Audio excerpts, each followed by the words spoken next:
Assalamualaikum teman-teman. Kami dari kelompok 6 bersama saya Rani Khairunisa Tanjung dan partner saya Siti Nadiatul Syarifah. Kali ini di mata kuliah Sirah Nabawi kami ingin menjelaskan dan berbagi sedikit ilmu tentang dakwah Nabi yang pada saat itu dilakukan secara terang-terangan. Oke, seruan Nabi Muhammad secara terang-terangan. Seruan di sini merupakan makna yang berujung ke dakwah. Jadi, setelah 3 tahun lamanya Rasulullah Shallallahu Alaihi Wasallam melakukan dakwah secara sembunyi-sembunyi, dan kaum muslimin yang taat pada saat itu berjumlah 39 orang. Kemudian turunlah ayat dari Allah Subhanahu wa taala yang memerintahkan Rasulullah untuk menyeru kaumnya secara terang-terangan. Dakwah terang-terangan ini dimulai sejak tahun keempat dari kenabian, yakni setelah turunnya wahyu. Nah, wahyu ini merupakan perintah Allah Subhanahu wa taala untuk melakukan dakwah secara terang-terangan. Wahyu apakah itu? Yaitu ayat Al-Quran di surah yang ke-26, yaitu surah Asy-Syu'ara ayat 214 sampai 216. Nah, ini dia ayatnya. Yang artinya, maaf nih teman-teman, lupa buat artinya, tapi bisa dibuka Qur'annya ya. Di situ aku udah ngebuat tulisan Arabnya, langsung aja dibaca. Kemudian turun juga ayat dari Quran Surah Al-Hijr yang artinya, maka sampaikanlah olehmu secara terang-terangan segala apa yang diperintahkan kepadamu, dan berpalinglah dari orang-orang musyrik. Sesungguhnya kami memelihara kamu daripada kejahatan orang-orang yang memperolok-olok kamu. Quran Surah Al-Hijr ayat 94 sampai 96.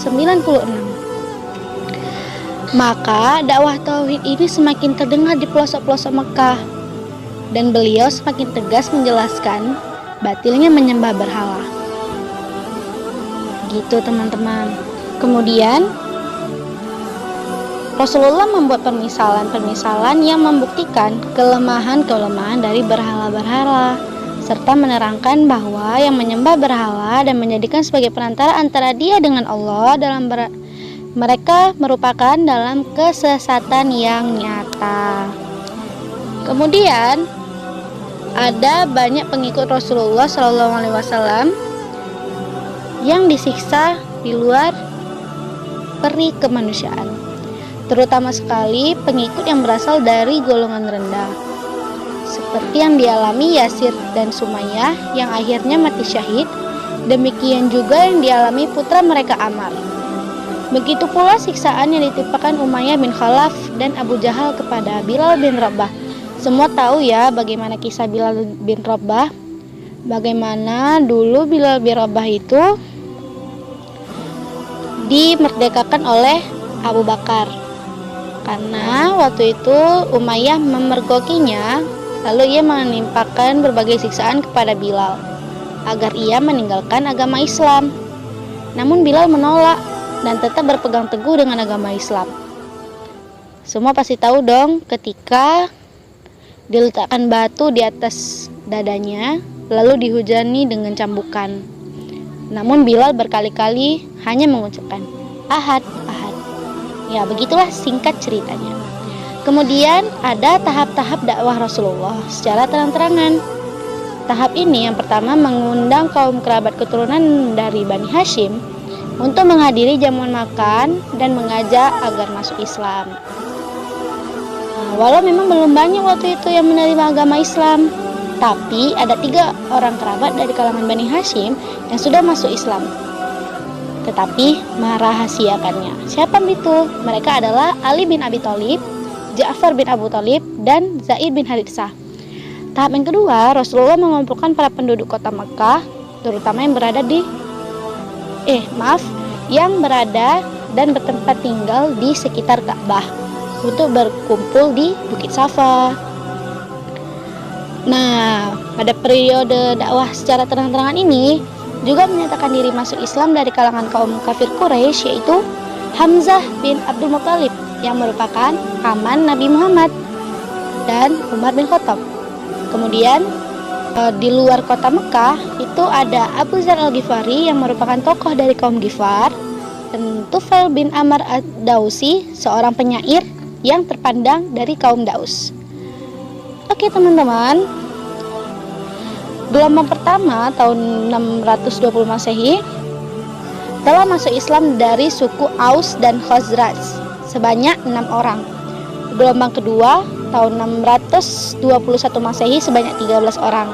Dan pada gelombang ketiga tahun berikutnya lebih banyak lagi, diantaranya Abu Jabir, Abdullah bin Amr, dan yaitu pimpinan kaum Salamah. Kemudian pertemuan umat Yathrib dengan Rasulullah pada gelombang ketiga ini terjadi pada tahun ke-13 dari kenabian dan menghasilkan Bai'atul Aqabah. Isi Bai'atul Aqabah tersebut merupakan pernyataan umat Islam di Yathrib bahwa mereka akan melindungi dan membela Rasulullah SAW. Selain itu, mereka juga memohon kepada Rasulullah SAW dan para pengikutnya agar berhijrah ke Yathrib, karena Yathrib memang pada saat itu merupakan kota yang aman, teman-teman. Nah, jadi begitulah kisah tentang dakwah Nabi secara terang-terangan. Oh iya, kemudian dakwah secara terang-terangan ini dilakukan dengan mengumpulkan keluarganya di Bukit Safa. Waktu itu diikuti oleh 39 orang termasuk Abu Lahab, istrinya, dan Abu Jahal. Isinya yakni berupa peringatan dan ancaman Allah SWT bagi orang-orang yang tidak beriman. Sebaliknya surga bagi mereka yang beriman dan beramal soleh. Yang kedua, disebutkan di hari akhirat kelak, beliau tidak dapat memberi pertolongan kecuali amal perbuatan sendirilah yang dapat menyelamatkannya. Yang ketiga, pertolongan kepada keluarganya supaya dapat membantu dan dapat memelihara Islam. Karena siapa lagi yang akan memelihara Islam kalau bukan dari keluarganya sendiri? Nah, begitu teman-teman. Tetapi mendengar dakwah tersebut, Abu Lahab dengan marah berkata, "Binasalah engkau sepanjang hari. Apakah untuk ini engkau kumpulkan kami?" Kemudian Abu Lahab mengambil batu lalu dilemparkan kepada Nabi Muhammad SAW. Akan tetapi dalam kejadian itu Nabi Muhammad SAW tetap sabar, tabah, dan berjiwa besar. Kemudian turunlah surah Al-Lahab. Tentu kalian sudah hafal bukan surah Al-Lahab itu gimana? Kalau belum, dihafal ya teman-teman. Mungkin sekian dulu dari saya.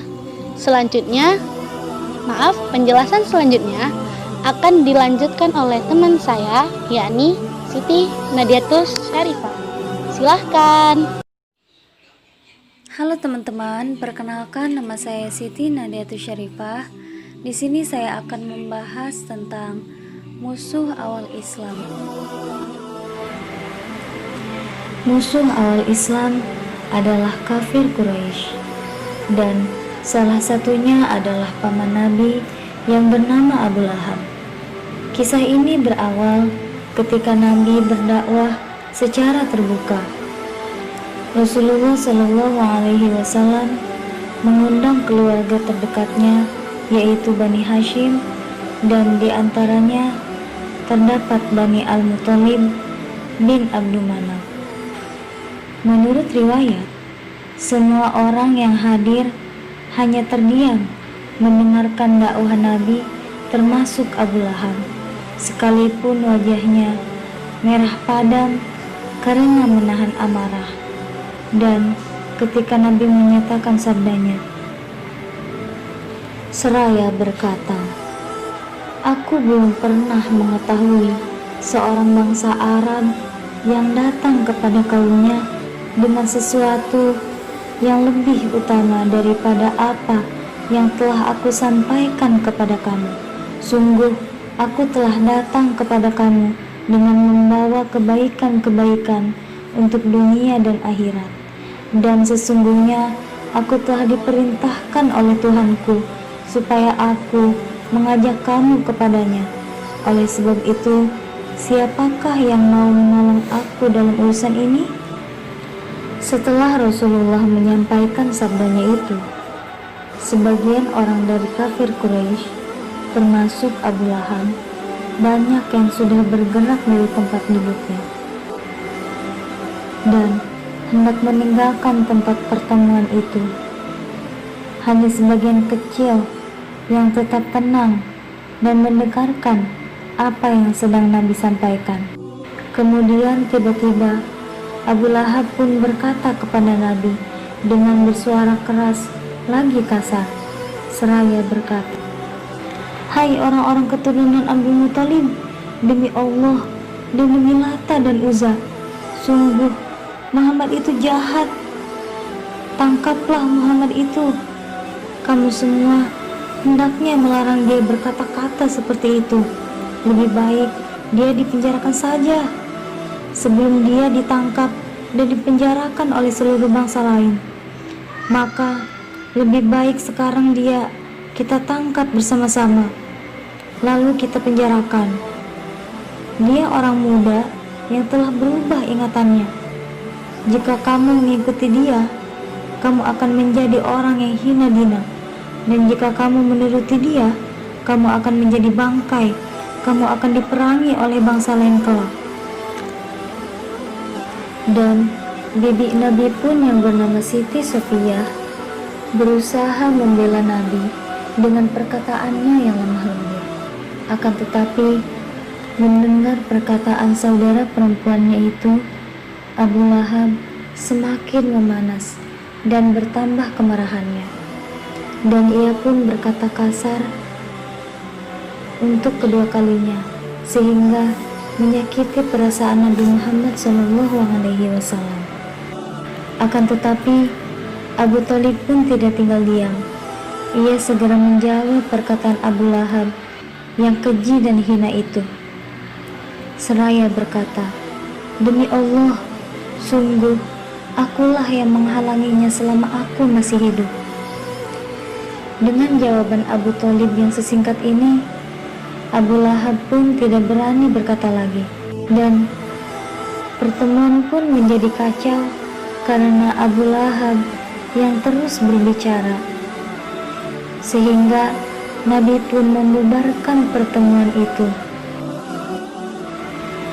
Demikianlah kisah musuh Islam pertama di dunia, yang berawal ketika Nabi berdakwah secara terbuka.